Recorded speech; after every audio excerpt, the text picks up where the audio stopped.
시청자 여러분 안녕하십니까? 월요일 뉴스온 시작합니다. 오늘 오전 11시쯤 한화 에어로스페이스 대전 사업장에서 로켓 추진체에 들어가는 공구를 세척하던 중 폭발과 함께 불이 났습니다. 이 사고로 5명이 숨지고 2명이 다쳤는데요. 현장에 나가 있는 취재기자 연결합니다. 오승훈 기자. 네, 한화 에어로스페이스 대전 사업장에 나와 있습니다. 네, 지금 현장 상황 어떻습니까? 네, 폭발 신고가 접수된 건 오늘 오전 11시쯤입니다.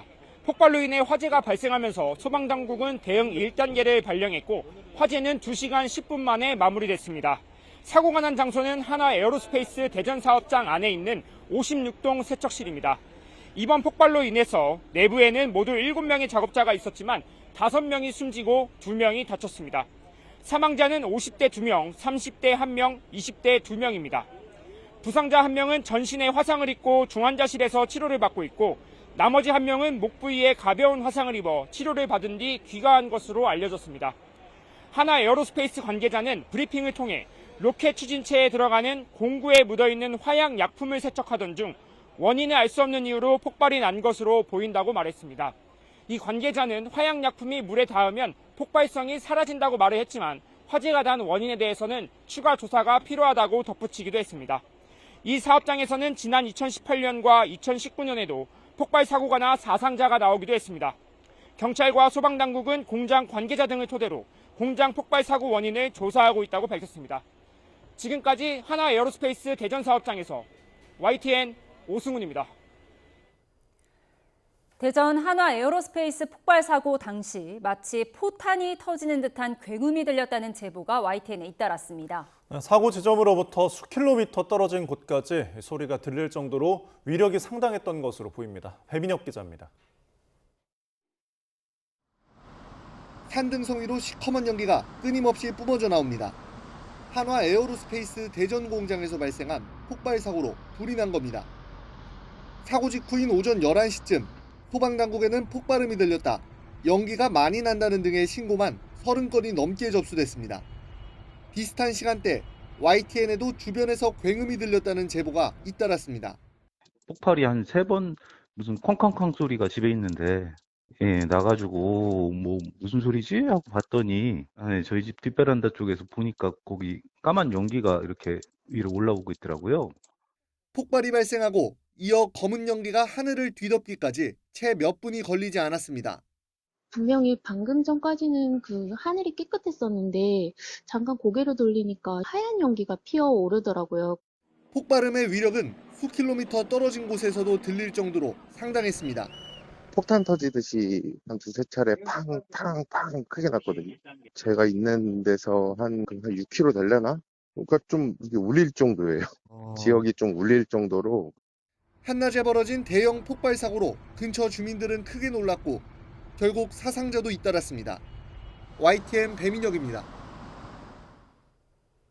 한화 에어로스페이스 대전 공장에서 발생한 폭발 사고와 관련해 행정안전부와 고용노동부도 조치에 나섰습니다. 가용 인력을 총동원한 인명 구조와 사고 수습 등을 긴급 지시했는데요. 취재기자 연결합니다. 이승훈 기자. 네, 이승훈입니다. 네, 행정안전부가 한화 에어로스페이스 대전 공장 폭발 사고와 관련한 총력 대응 등을 긴급 지시했다고요? 네, 인명 구조와 화재 진압 그리고 사고 수습 등을 책임지는 정부 부처의 움직임도 지금 매우 긴박하게 돌아가고 있습니다. 먼저 윤호중 행정안전부 장관은 한화 에어로스페이스 대전 공장에서 발생한 폭발 사고와 관련해서 모든 장비와 동원할 수 있는 인력을 총동원해서 인명 구조와 화재 진압에 총력을 기울이라고 긴급 지시했습니다. 윤 장관의 긴급 지시를 받은 곳은 소방청과 경찰청 그리고 대전시청, 유성구청 등입니다.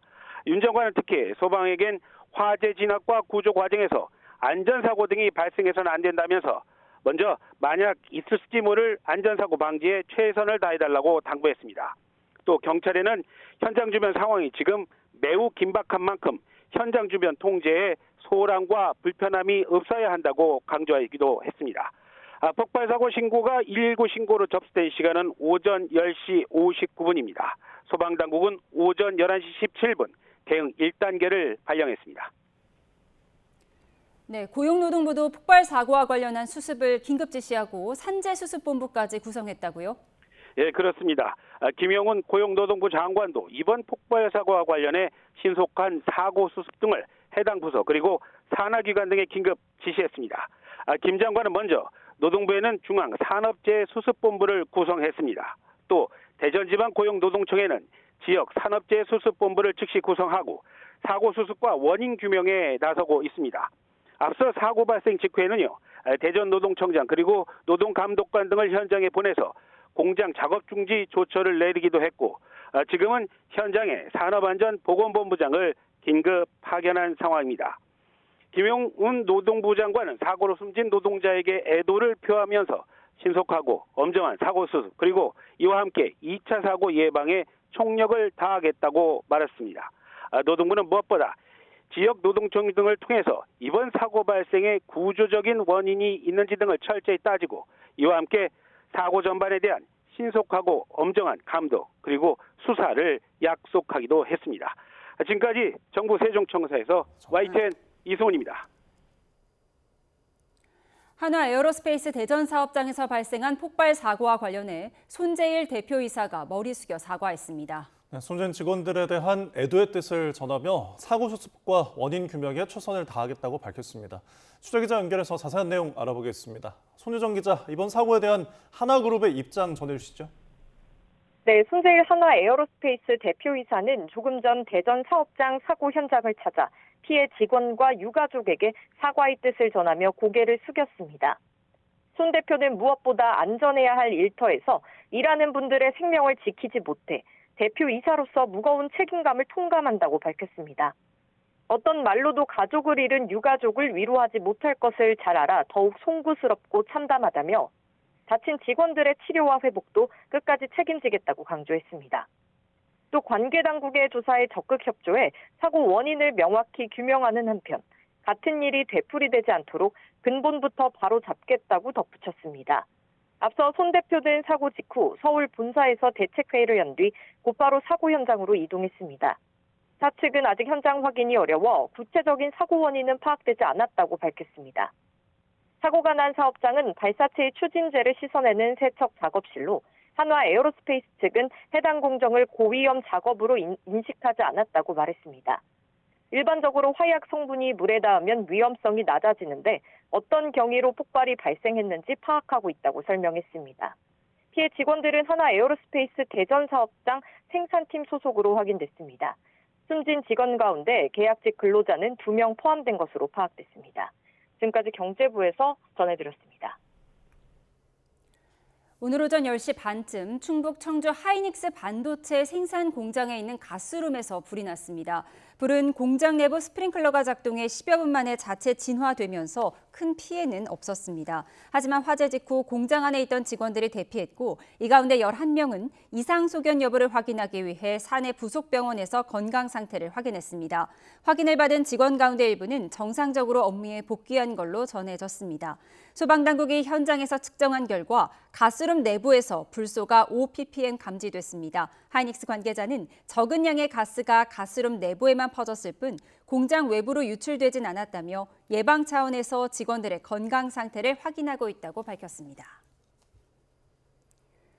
6월 지방선거와 재보궐선거를 이틀 앞두고 민주당과 국민의힘은 총력전에 나서며 서로를 심판해야 한다고 공방을 펴고 있습니다. 다만 대전 한화 에어로스페이스 폭발 사고 이후에는 여야 모두 현장 유세를 일시 중단했습니다. 서울시청 YTN 특별 스튜디오로 가보겠습니다. 임성재 기자. 네, 서울시청 특별 스튜디오입니다. 네, 선거 유세 중단 전에 여야의 움직임과 메시지 정리해 주시죠. 민주당은 오늘 오전 6시를 기해 이 선거가 끝나는 모레까지 60시간 상황실 비상가동 체제를 운영하기로 했습니다. 전 당원에겐 행동수칙이 전파됐는데요. 이 마지막 순간까지 긴장감을 유지하고 자만하거나 오만하게 비칠 수 있는 부적절한 언행과 행동을 철저히 경계하자고 주문했습니다. 오전 캐스팅보트 충청에서 현장 선대위를 연 정청래 대표는 전직 대통령들을 동원한 국민의힘 유세를 거듭 비판하며 이번 선거를 이재명 대통령에게 힘을 실어주는 선거라고 규정했습니다. 정 대표 발언 들어보겠습니다. 감옥 3인방들이 이재명 대통령을 부정하고 흔들고 있습니다. 내란의 잔부를 제거해야 합니다. 국민의힘은 남은 시간 동안 사생결단 총력 체제에 돌입하겠다고 맞불을 놨습니다. 이 광역 단체장을 포함한 각 지역 후보가 이 선거가 끝나는 마지막 순간까지 이 철야 선거운동 등을 펼치겠다고 예고한 건데요. 이번 선거에서 투표로 경고하지 않으면 이재명 정권의 광란의 폭주를 2년 동안 더 지켜봐야 하기 때문이라고 강조했습니다. 비교적 약세 지역으로 꼽히는 제주에서 이 시장 유세를 벌인 장도혁 대표 역시 이 정권 심판론을 꺼내들며 지지를 호소했습니다. 관련 발언 들어보겠습니다. 6월 3일 지나서 재판 취소, 세금 폭탄, 개헌, 연임 이런 것들은 저는 불보듯 뻔하다고 생각합니다. 오만함에 대해서 반드시 엄중한 심판을 해주십시오. 네, 이렇게 선거 유세를 벌이던 여야 대표, 대전 폭발 사고 소식에 유세를 중단했죠. 네, 민주당 정청래 대표는 한화 에어로스페이스 대전 공장에서 이 폭발 사고가 발생하자 이 전국의 모든 유세를 중단시켰습니다. 이 충북 괴산을 방문한 자리에서 이 관련 소식을 접하곤 이런 일이 다시는 발생하지 않도록 이 필요한 조치가 있다면 최선을 다하겠다고 밝혔습니다. 이에 따라 민주당 후보와 캠프엔 로고송 사용이나 율동을 금지하고 유세를 중단하란 긴급 지시가 전파됐습니다. 정 대표 본인도 이 충청 일정 이후 기존에 예정돼 있던 이 울산 유세 등을 취소하고 대전으로 향하고 있습니다. 장도혁 대표도 전국의 국민의힘 후보와 선거 캠프에 로고송 사용과 율동을 자제하고 차분한 선거운동을 하라고 긴급 지시했습니다. 또 정부와 관계당국이 가용한 역량을 총동원해 인명구조와 사고수습에 만전을 기해달라고 요청했습니다. 제주 유세 일정 중 관련 소식을 접한 장 대표는 이후 남아있던 유세를 전부 취소했는데 오늘 저녁 대전을 방문할 예정입니다. 당 차원에선 또 각 후보와 캠프에 국민 상식에 어긋나는 언행에 극도로 유의해달라고 강력히 당부했습니다. 네, 대전에서 난 사고지만 서울 등 이외 지역 후보들도 유세를 잠정 중단했죠. 네, 민주당 정원호 서울시장 후보 역시 유세 일정을 잠정 중단했습니다. 구로 유세 중 사고 소식을 듣고 결단한 건데요. 거듭 피해가 없길 간절한 마음으로 기원한다고 말했습니다. 국민의힘 오세훈 후보도 빠른 구조와 화재 진압이 최우선이라며 율동과 로고송을 전면 금지하고 유세는 차분하고 조용한 일정으로 진행하겠다고 밝혔습니다. 실제로 안타까운 사고에 깊은 애도를 표한다며 예정돼 있던 기자간담회 등을 잠정 연기했습니다. 이런 가운데 이명박 전 대통령은 오전에 정원호 후보의 정치적 기반인 성동구 서울숲을 찾아 오세훈 후보를 측면 지원했습니다. 이 전 대통령은 서울숲을 만들 때 정치적으로 너무 반대가 많았지만 결국 해놓고 나니 서울 시민에게 좋은 공헌이 됐다며 정 후보를 집중 견제했습니다. 현재 민주당은 이 전 대통령 등을 동원한 국민의힘의 선거전을 역사의 후퇴로 규정하고 맹비난하고 있는데요. 제1야당의 전략이 중도층 등엔 어떤 영향을 미칠지 정치권 관심이 집중되고 있습니다. 지금까지 서울시청 특별스튜디오에서 YTN 임성재입니다.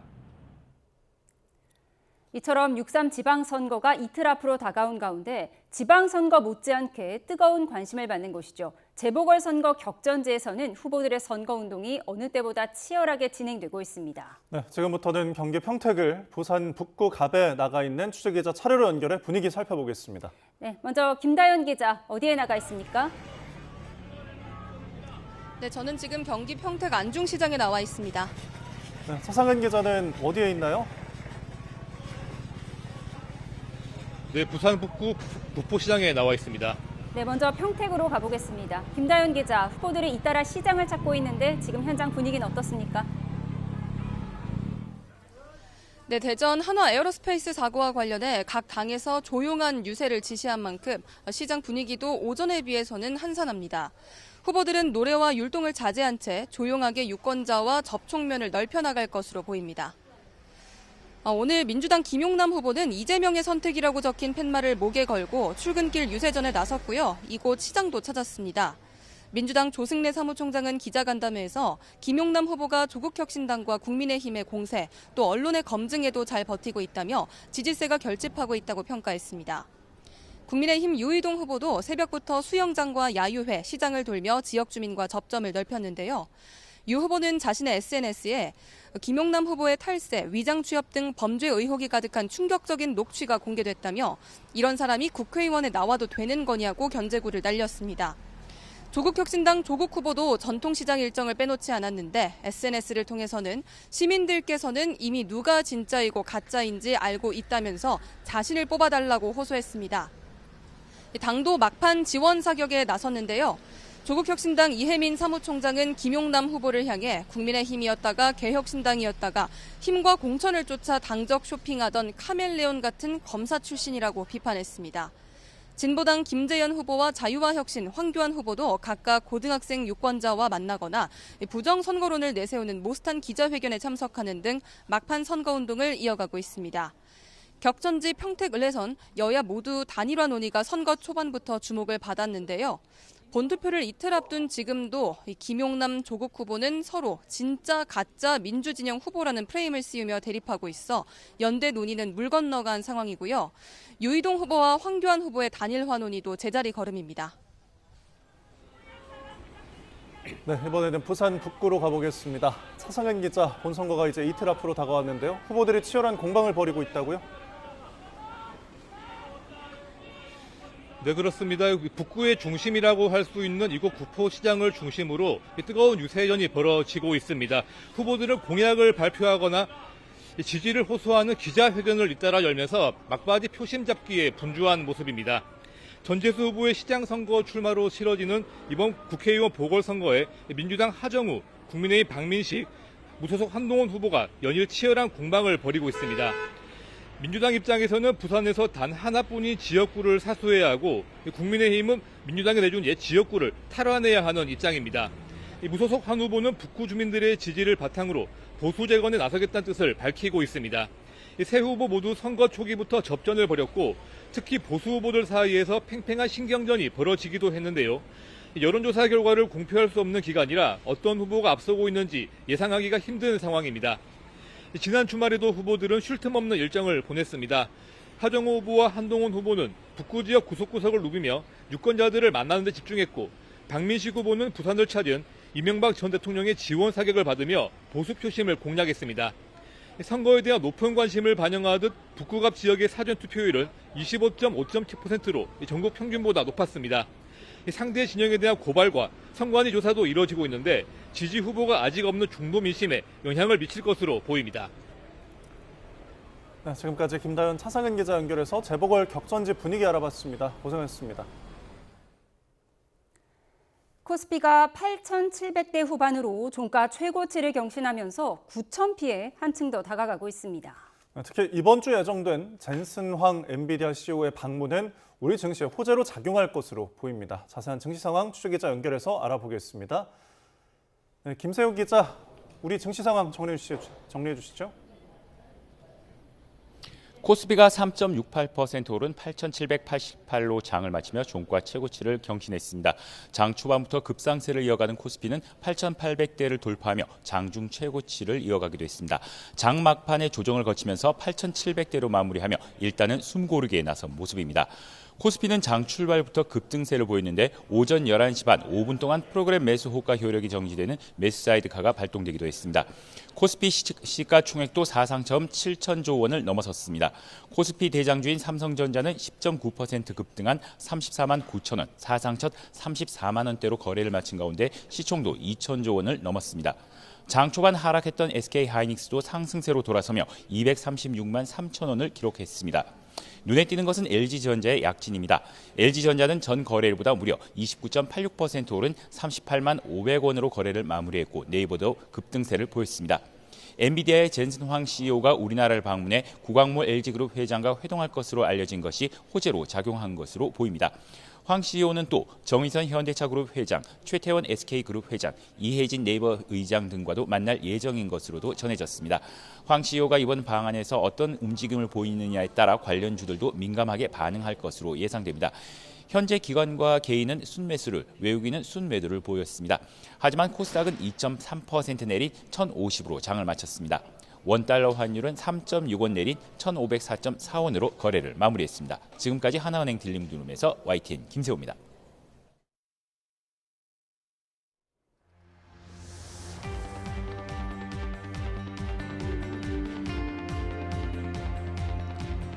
대전에 있는 한화 에어로스페이스 폭발 사고로 5명이 숨지는 등 7명의 사상자가 발생했습니다. 지방선거를 코앞에 두고 갑자기 다시 터진 안전사고에 여야는 발빠른 대응에 나섰는데요. 민주당은 선거 로고송과 율동 금지를, 국민의힘은 언행을 극도로 자제하라고 지시했습니다. 이재명 대통령도 사고 즉시 가용한 인력을 총동원할 것을 강조했습니다. 이제 선거까지 남은 시간은 단 이틀. 실수 하나에도 승패가 갈릴 격전지 곳곳에서는 치열한 신경전이 계속됐습니다. 삼선 성동구청장 대 현역 서울시장의 격전지 서울. 공표 금지 기간 전 실시된 여론조사에서 오차 범위 내 초접전 또는 민주당 정원호 후보가 앞서는 결과가 나온 가운데 오늘 서울시장 출신 이명박 전 대통령이 정원호 후보가 구청장을 지낸 성동구를 찾아 오세훈 후보 등의 지원 유세에 나섰습니다. 또 어제는 박근혜 전 대통령이 지난달 23일에 이어 또 대구를 찾았습니다. 이 같은 보수 전직 대통령들의 행보에 민주당에서는 이명박, 박근혜, 윤석열, 감옥 3인방을 역사 속으로 보내기 위해 이재명 대통령과 함께하는 민주당에 투표해달라고 호소했는데요. 관련 영상 보고 대담 시작합니다.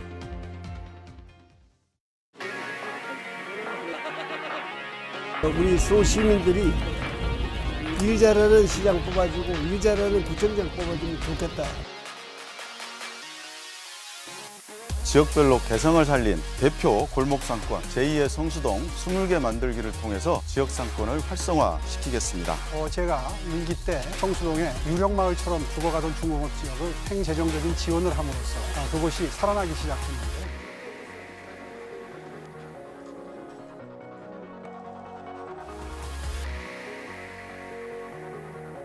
대구를 서문시장이야말로 보수의 상징적인 곳이라고 생각합니다.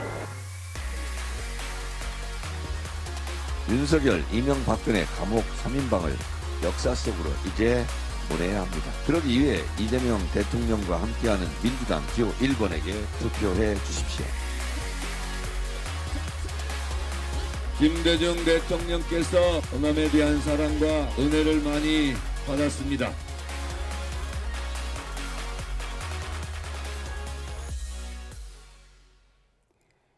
네, 오늘의 정치운 장철민 민주당 의원, 김재석 국민의힘 의원 두 분과 함께합니다. 어서 오십시오.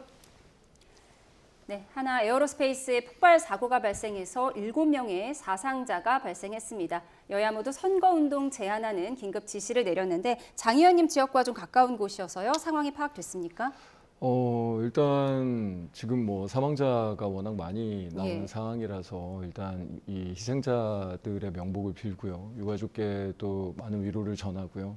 저희 특히 대전에서 그 안전공업 화재 참사도 얼마 되지 않은 예. 상황이라서 우리 대전 시민들께서 느끼는 충격과 그런 그 이 마음 아픔이 굉장히 큰 것 같습니다. 그래서 저희도 이 선거 유세 활동을 좀 일시적으로 중단을 하고 우리 이웃들의 아픔을 좀 치유하는 그런 이 시간을 좀 보내야 할 것 같습니다. 예, 선거가 오늘과 내일 단 이틀 남았는데 어쨌든 이런 불의한 사고가 발생해서 선거 유세는 조용히 진행될 것 같아요. 예, 그 사고가 수습될 때까지는 뭐 정치인들로서 아무리 뭐 선거가 지금 경쟁이 심하다 하더라도 애도할 건 또 애도하고 사고 수습해야 될 건 수습해야 되니까 조금 자제하는 모양새로 양 정당 모두가 이렇게 하고 있는 걸로 보입니다. 예, K방산의 메카인 한화 에어로스페이스에서 화재가 발생한 점 잠시 짚어봤습니다.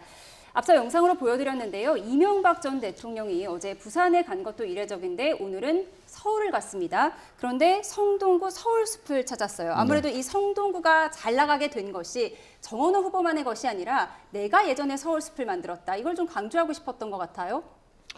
근데 제가 보기에는 정원호 후보를 저격하러 간 건지 아니면 국민의힘 내에서 이제 박근혜 전 대통령이 무슨 뭐 어떤 분들 표현에 의하면 예전에 박지성 선수보다 더 열심히 뛴다라는 이야기를 할 정도로 정말 열심히 뛰어다니니까 뭐 내부적으로 뭐 이명박 전 대통령도 뭐 뭔가 존재감을 표현하기 위해서 하는 건지 뭔가 사실 이번 선거 자체가 이렇게 굉장히 잊혀진 지나간 옛 이 인물들이 소환돼서 이런 퇴행적으로 이 선거가 이루어지는 거에 대해서 선거 막판에 참 안타까운 모습입니다. 뭐 이게 선거라는 게 항상 그 미래지향적으로 어떻게 우리 지역이 그리고 대한민국이 어떻게 나아갈 것인지를 함께 고민하고 선거를 통해서 그런 어떤 선택들이 이루어지고 해야 되는데 국민의힘에서 워낙 지금 이제 선거가 어렵다 보니까 뭐 이런 어떻게 보면 악수를 끊임없이 더 가는 게 아닌가 싶습니다. 예,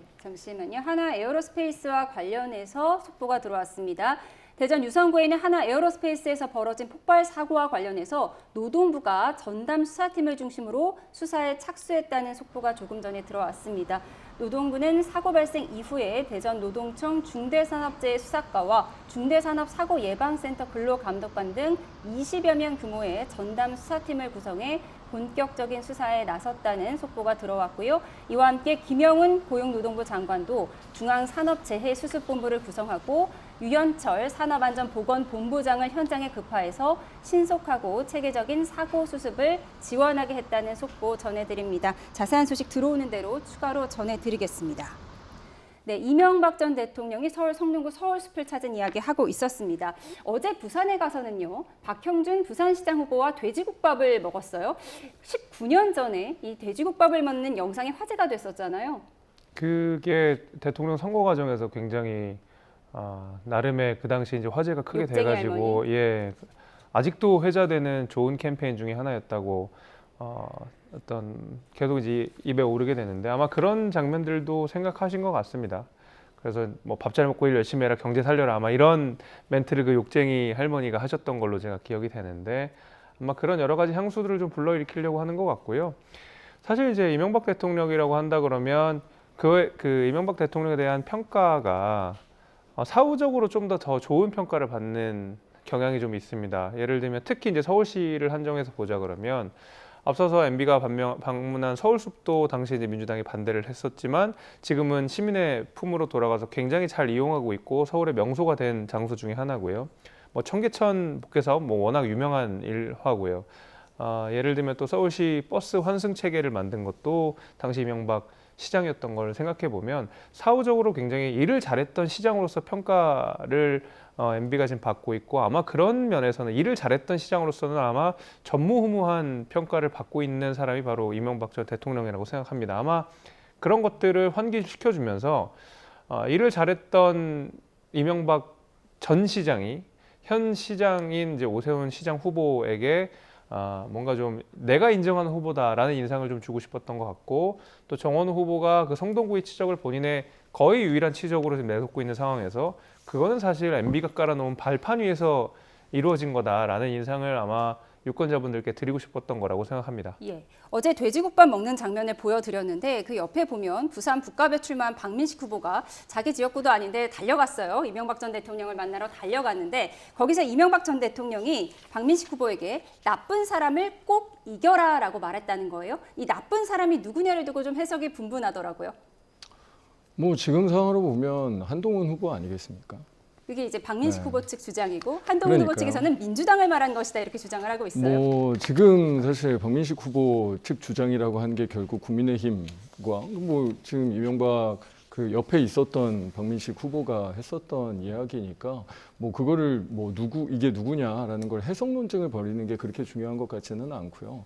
근데 다만 이번 선거에서 어떻게 보면 이명박 박근혜를 소환하면서 뭐 지금 뭐 윤어게인 그에 국민의힘이 빠져 있기도 한데 이런 방식으로 하는 게 어떻게 보면 나머지 지금 주목되고 있는 북갑이나 몇 군데 선거를 제외하면 거의 선거를 다 포기한 게 아닌가라는 생각이 들 정도로 어떻게 보면 저희 충청도나 뭐 다른 지역에는 좋은 영향을 줄 수가 없거든요. 그러니까 사실 지금의 이런 어떤 캠페인 방식 자체가 이미 국민의힘에서는 어떻게 보면 가장 이제 몰려있는 상황에서 마지막 수를 자꾸 내는 건데 결국은 이 뭐 누가 이 나쁜 사람이냐라는 논쟁도 결국 이 한동훈과 박민식 후보 사이에서의 그런 갈등을 보여주는 그런 단초인 거잖아요. 그래서 참 안타까운 선거 막판 분위기인 것 같습니다. 예. 우영찬 민주당 양천구청장 후보의 뽀뽀 강요 논란.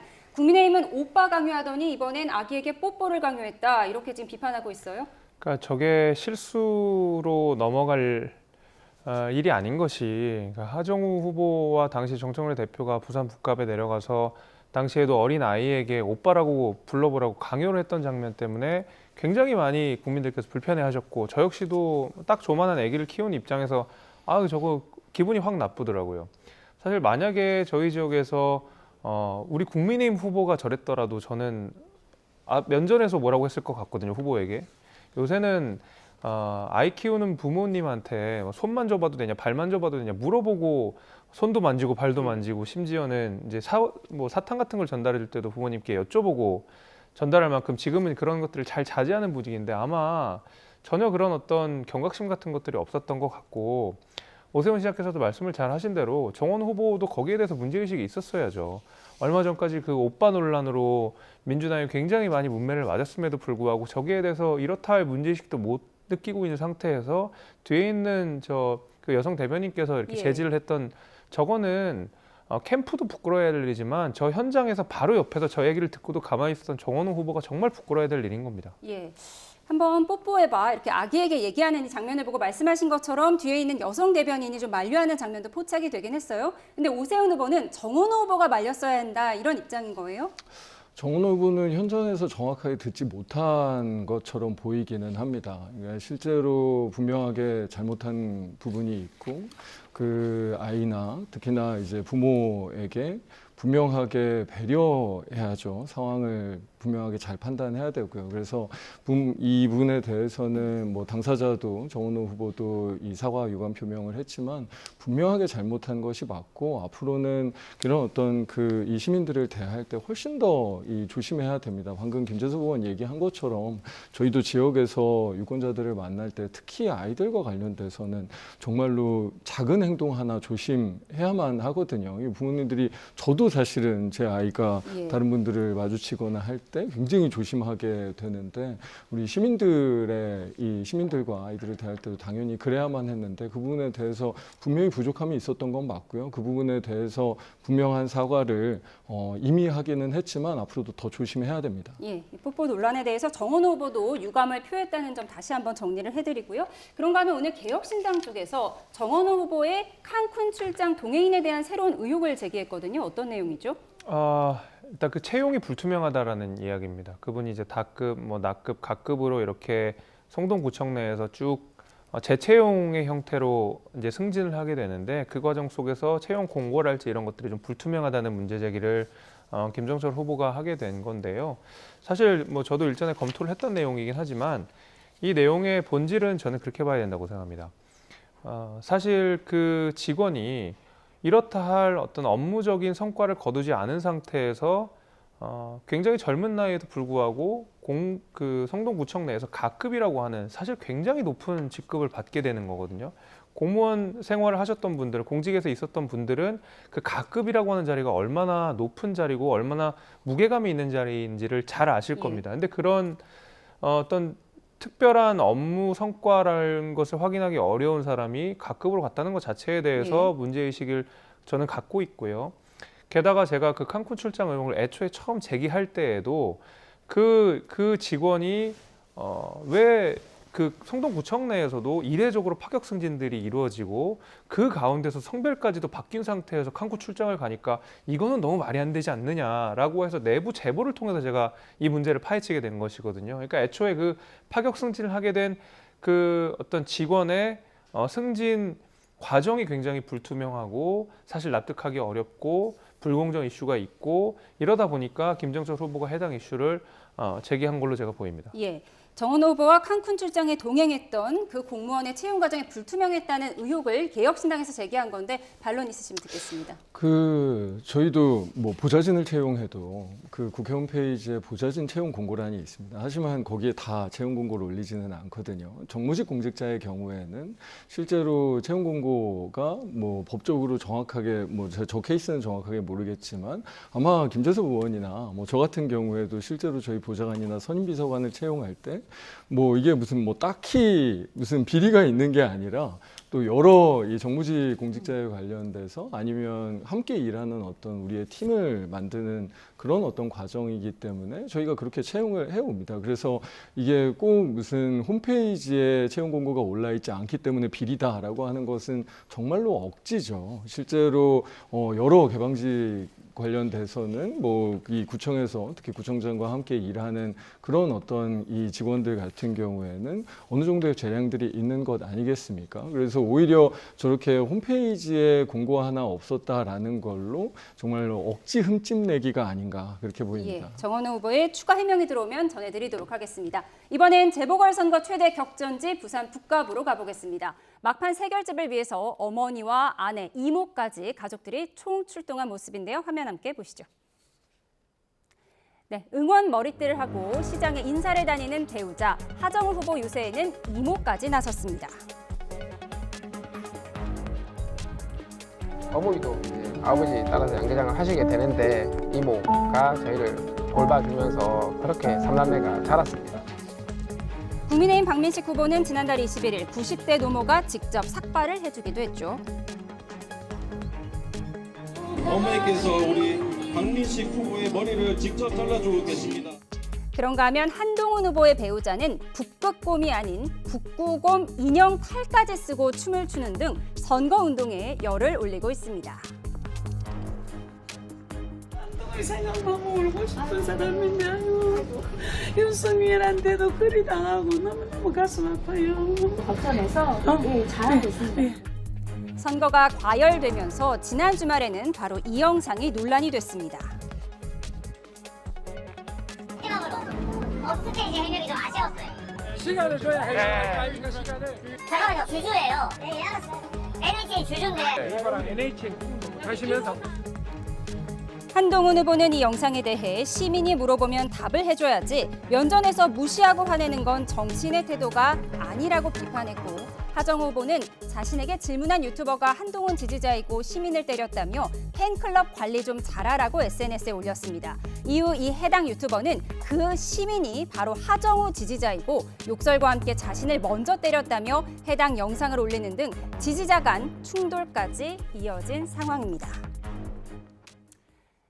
네, 엄마의 이모의 아내까지 가족이 총출동하는 가운데 네거티브도 격화하는 모습입니다. 하정우 후보가 업스테이 주식 질문을 받는 과정에서 시민에게 좀 화를 내는 듯한 영상이 공개된 건데 어떤 내용으로 보이십니까? 근데 뭐 하정우 후보 입장에서는 계속 똑같은 문제 제기에 대해서 일일이 해명을 해야 하다 보니까 짜증이 날 수는 있겠습니다만은 그렇게 유권자랑 특히 지역 유권자랑 저렇게 말다툼하듯이 그리고 훈계하듯이 하는 거는 애초에 국회의원 출마할 준비가 안 돼 있다는 너무나 명확한 그냥 한 장면이었습니다. 저한테는.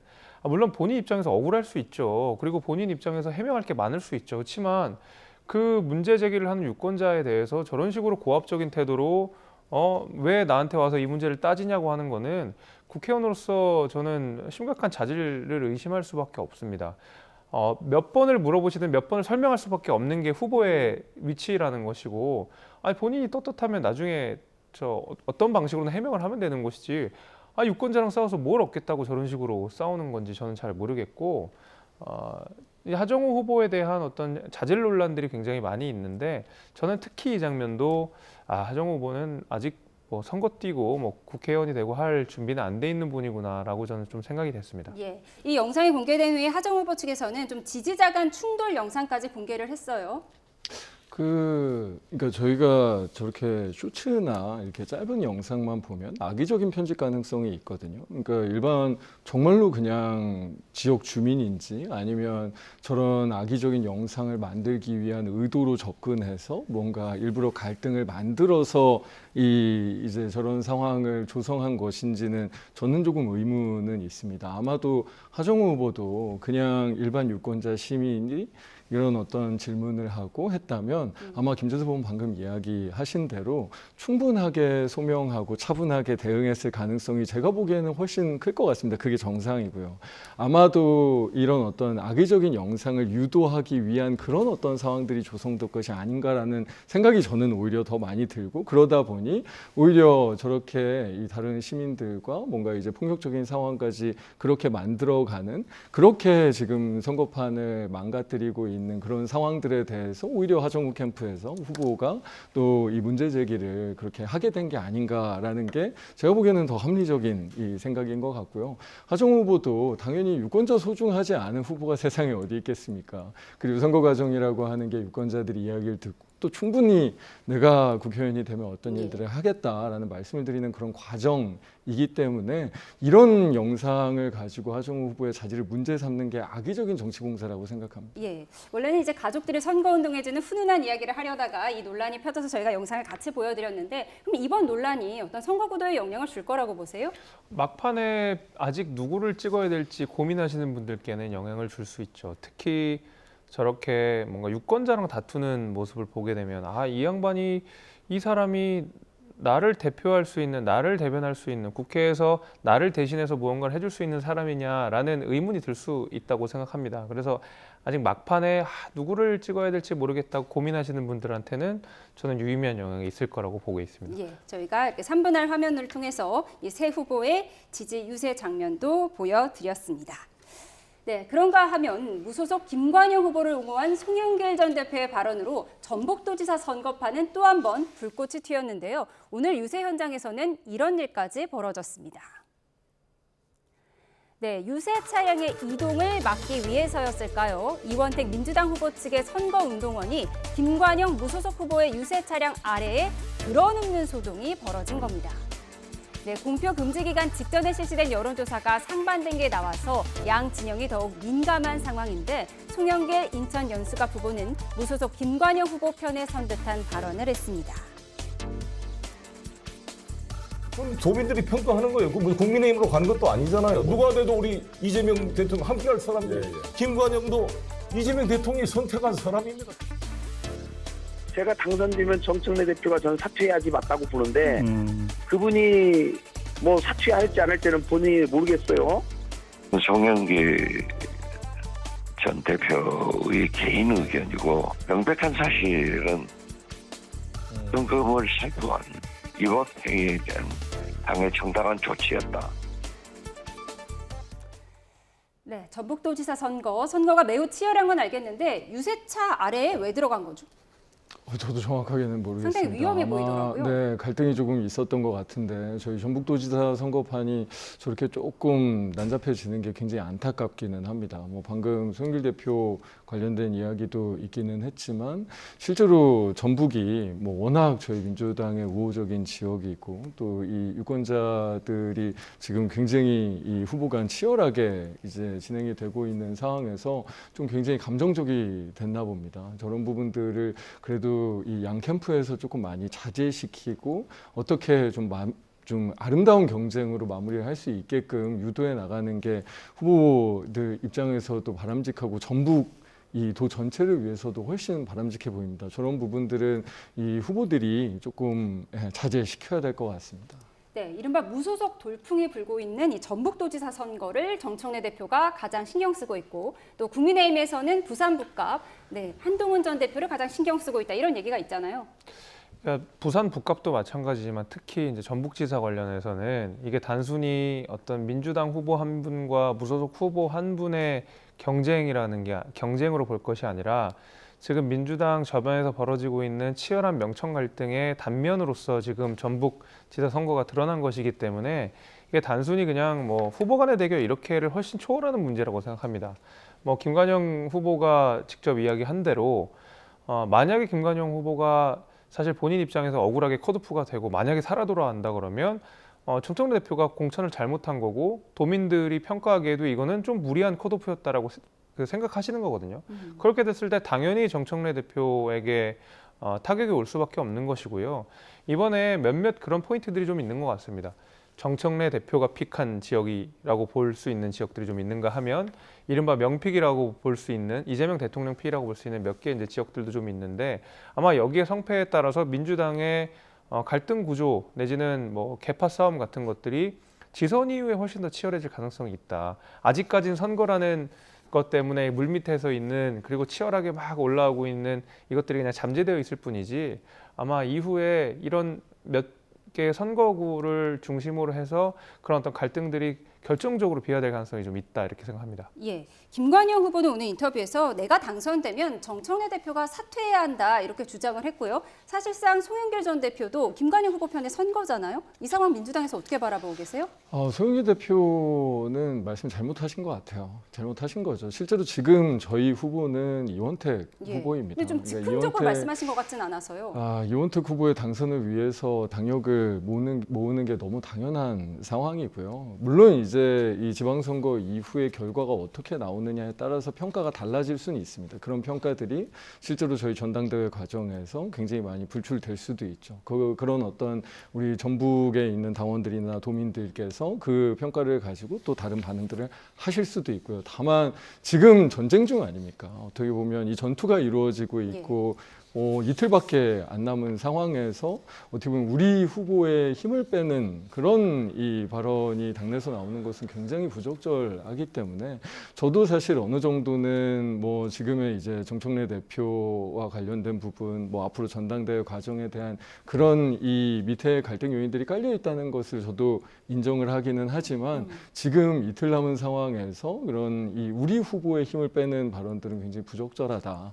우리는 지금 무슨 수를 써서라도 우리 민주당에서 우리 민주당의 이름을 달고 나온 후보들을 한 명이라도 더 당선시키기 위해서 최선을 다하는 게 저희 정당인으로서의 자세다라는 생각이 들고 뭐 저뿐만이 아니라 아마 지금 이 다른 우리 이 국회의원들 우리 동지들이 다 열심히 이 이원택 후보뿐만 아니라 열심히 뛰고 있습니다.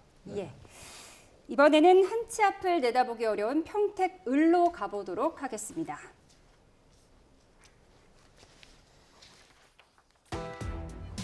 미치겠어. 말 안 들어. 말 안 들어.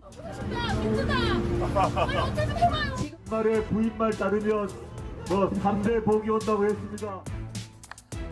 우리 이재명 정부와 민주당이 추구하는 어떤 정치적인 지향점이 계속 힘을 받아서 진행될 수 있느냐. 민주당 김용남, 조국혁신당 조국 후보는 서로 상대에게 가짜 민주당이라고 공세를 이어갔는데요. 혹시나 했던 보수 진영 단일화는 어떤 상황일까요? 지금 보수 목소리를 하나 모으라는 황 후보께서 목숨 걸고 단식하시면서 막고자 했던 게 여당의 독단적 개헌 뭐 이런 거였잖아요. 그런데 오늘 황교안 후보의 현수막을 한번 보시죠. 또 지난주 입국한 부정선거 음모론자의 발언과 함께 봐도 이 보수 단일화 문턱 더 높아진 것 같습니다. I'd like to, as I'm here, share some big picture things about what is going on around the world and also address issues that are here. 한미 부정선거 공동조사단 We Go Together 사진은 모스탄 대사, 더글라스 프랭크 박사, 한국에 오신 분들입니다. 네, 경기 평택을 판세 여전히 안개 속인데 지난주에 황교안 후보가 잠깐만 사전 투표하지 말고 기다려봐 이유가 있어 이렇게 공지를 했잖아요. 그래서 본투표 직전에 극적인 보수 단일화를 이루는 것 아니냐 이런 얘기도 있었는데 오늘 이 현수막을 보면 아닌 것 같아요. 저는 그리고 유이동 후보가 그 황교안 후보랑 단일화를 한다고 해서 큰 어떤 시너지가 있을 거라고 생각하지 않습니다. 지지율을 산술적으로 더하면 좀 승산이 있다 이런 판단인 것 같아요. 근데 저는 그렇다고 생각하지 않는 것이 아마 황교안 후보의 그 득표율이라는 것은 막상 표를 열어보면 지금 나오는 여론조사보다는 낮게 나올 가능성이 좀 있다고 보고 이제 황교안 후보가 내세우는 주요 어떤 아젠다라고 하는 것이 부정선거라는 거 아닙니까? 사실 부정선거라는 거는 몇 차례 대법원에서 아니라고 대법원에서 밝혀졌고 몇 차례 이것이 허위라는 주장이 밝혀졌는데 새삼 저 아젠다를 들고 나와서 선거를 치겠다는 것 자체가 말이 안 되는 내용이죠. 부정선거인데 왜 선거에 출마합니까?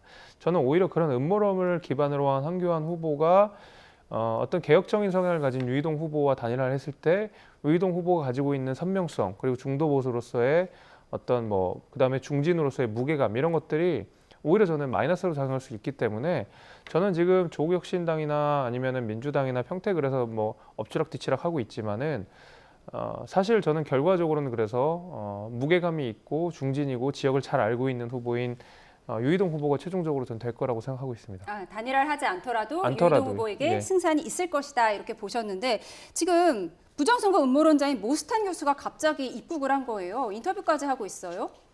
아마 유이동 후보에게도 별로 도움이 안 되는 일일 것 같습니다. 실제로 뭐 옆에서나 주변에서 언론에서는 어떻게 보면 보수 단일화를 할 수 있느냐에 대한 관심들을 가지고 있는데 그냥 또 다시 부정선거론을 띄우면서 보수는 어떻게 보면 우리 공동체 파괴 세력이라는 어떤 그런 인상을 우리 평택을 유권자들에게 주는 효과만 생기는 거잖아요. 그래서 어쨌든 평택에서 지금 이 보궐선거를 바라보고 계시는 유권자들이 그러면 결국은 우리 이 더불어민주당 김용남 후보가 될 거냐, 조국 후보가 될 거냐, 예. 이것만 이 마지막 남은 어떤 선택지다라고 받아들이실 그럴 개연성이 훨씬 커진 것 같습니다. 실제로 지금까지 선거가 그렇게 이루어지기도 했고요. 그래서 특히나 어떻게 보면 우리 저희가 지금 평택을 지원하기 위해서 저희 지도부에서도 그렇고 저희 민주당에서 당력을 집중하고 있는 만큼 아마 마지막 승자는 너무 당연히 우리 김용남 후보가 되지 않을까 싶습니다. 예, 그런데 김용남 후보와 조국 후보 서로 내가 진짜 민주당이고 너가 가짜 민주당이다 이렇게 적통 논쟁을 벌이고 있거든요. 게다가 지난 토론회를 보면 선거 끝나고 다시 안 볼 사람 같다라는 말까지 나왔어요. 그러니까 저희 민주당 후보, 민주당에서 공천을 받은 후보에게 가짜 민주당 후보라고 얘기하는 것 자체가 어떻게 보면 그냥 정치 공세를 위한 거죠. 누가 봐도 기호 1번을 달고 우리 민주당에서 김용남 후보가 뛰고 있는 거니까요. 다만 이제 조국 이 후보 입장에서는 지금 이 선거가 아니라 그 이후에 뭔가 대권을 뛴다든지 본인의 어떤 정치적인 이 뭔가 이후의 행보를 고려하면서 우리 민주당과 합치길 좀 바라고 있는 거잖아요. 그런 이후의 행보 같은 것들을 생각하니까 실제로 이제 저런 종류의 이제 발언들을 하는 게 아닌가 싶고 지금 어떻게 보면 조국 혁신당이 조국 후보 때문에 만들어지고 이후에도 지금 이정 활동들을 거기 안에 있는 국회의원들이 하고 있는 것만큼 조국 혁신당의 어떻게 보면 좀 이 경쟁력 있는 다른 선명성 그 가치를 오히려 제대로 보여주는 게 조국 후보를 위해서도 당 전체를 위해서도 훨씬 책임 있고 맞는 방향이 아니겠냐. 우리 진보 진영의 유권자들을 위해서도 지금 조국 후보가 조국 당이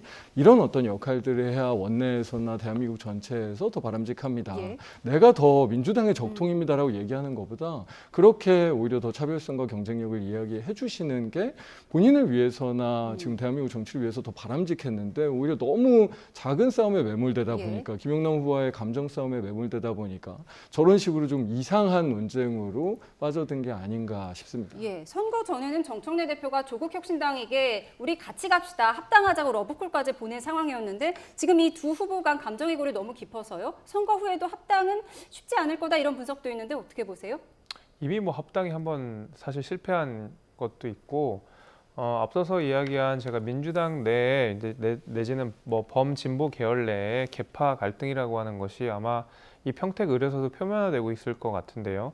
이른바 뉴 이재명이라고 하는 그 민주당 내 일부 세력이 있는 것이고 반면에 이제 뭐 친문 세력이라고 부르는 과거 민주당의 뭐 적자라고 불릴 수 있는 분들의 세력이 한 꼭지가 있는 건데 누가 봐도 이제 친문 세력으로서의 상징성이 있는 사람은 조국 후보고 그다음에 뭐 김용남 후보만 해도 사실 이재명이라는 대통령이 없었으면 민주당에서 활동할 수 없을 후보였기 때문에 어떤 뉴 이재명의 상징을 잘 나타내는 사람이라고 보이는데 그 두 후보가 지금 평택을이라는 지역에서 맞붙고 있는 상황 아닙니까?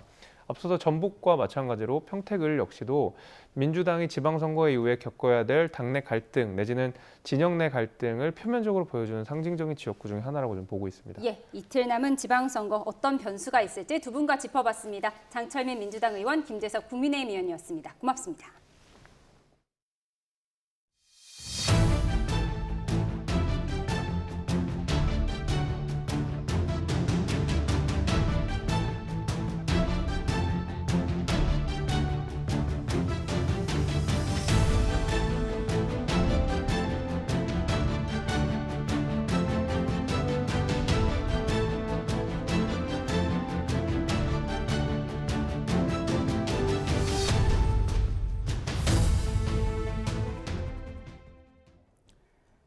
고용노동부가 서소문 고가 붕괴 당시 철거 공사를 맡았던 시공사 대표를 중대재해처벌법 위반 혐의로 입건했습니다. 네, 경찰 역시 같은 회사의 안전관리 책임자 4명을 입건해 수사에 속도를 내고 있는데요. 현장 취재 기자 연결하겠습니다. 정영수 기자. 네, 서소문 고가 사고 현장입니다. 네, 고용노동부와 경찰이 수사에 속도를 내고 있죠. 네, 고용노동부는 서소문 고가 철거 공사를 맡은 시공사의 대표를 중대재해처벌법 위반 혐의로 입건한 것으로 확인됐습니다. 노동부는 같은 회사의 현장 소장도 산업안전보건법 위반 혐의로 입건했는데 고가 붕괴 당시 숨져 공소권 없음으로 종결될 것으로 보입니다. 또 해당 시공사로부터 공사청을 받은 업체 2곳도 산업안전보건법 위반 혐의로 입건해 조사하고 있습니다. 서울경찰청 광역범죄수사대 역시 같은 시공사의 현장 소장급 안전관리 책임자 4명을 업무상 과실치사 혐의로 입건했습니다. 피의자 조사는 아직 이뤄지지 않은 것으로 파악되는데 경찰은 압수수색을 통해 확보한 자료를 분석한 뒤에 조사를 진행한다는 계획입니다. 네, 그곳 고가 철거 작업은 어떻게 진행되고 있습니까? 네, 지난주에 다리 상판 철거 작업이 대부분 마무리됐고 며칠 동안 차질을 빚었던 열차 운행도 주말과 휴일 사이 정상화됐습니다. 다만 주변 정리가 아직 마무리되지 않아서 차량 운행이 일부 통제되고 있습니다. 고가 구조물은 이제 다리 기둥만 남았는데 서울시는 오는 4일쯤 철거 작업을 위한 작업 재개 신청서를 고용노동부에 낼 예정입니다. 이번 작업은 철도가 지나지 않은 새벽 시간대 위주로 진행될 예정이라 열차 운행에는 영향을 주지 않을 전망입니다. 지금까지 서소문 고가 사고 현장에서 YTN 정영수입니다.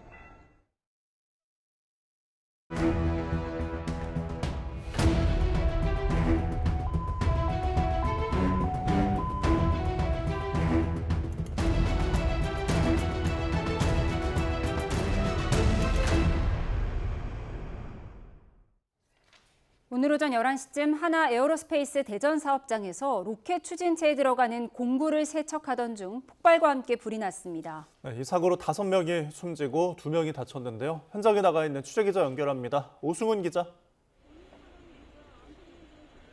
네, 하나 에어로스페이스 대전 사업장에 나와 있습니다. 네, 지금 현장 상황 어떻습니까? 네, 이곳에서 폭발이 난 건 오늘 오전 11시쯤입니다. 폭발로 인해 화재가 발생하면서 소방당국은 대응 1단계를 발령한 뒤 화재 진압에 나섰고 불은 2시간 10분 만에 모두 꺼졌습니다. 폭발이 난 장소는 대전 사업장 안에 있는 56동 세척실입니다. 당시 내부에는 7명의 작업자가 있었는데 이 가운데 5명이 숨지고 2명이 다쳤습니다. 사망자는 50대 2명과 30대 1명, 20대 2명입니다. 중상자 1명은 전신에 화상을 입어 중환자실에서 치료받고 있고 나머지 1명은 목 부위에 가벼운 화상을 입어 치료를 받은 뒤 귀가한 것으로 알려졌습니다. 하나 에어로스페이스 관계자는 로켓 추진체 조립 과정에 들어가는 공구에 묻어있는 화약 약품을 세척하다가 폭발이 난 것으로 추정한다고 말했습니다. 이어 해당 화약 작품은 물이 닿으면 폭발성이 사라지는 것으로 알고 있는데 이 과정에서 왜 이렇게 큰 폭발이 발생했는지에 대해선 추가 조사가 필요하다고 덧붙였습니다.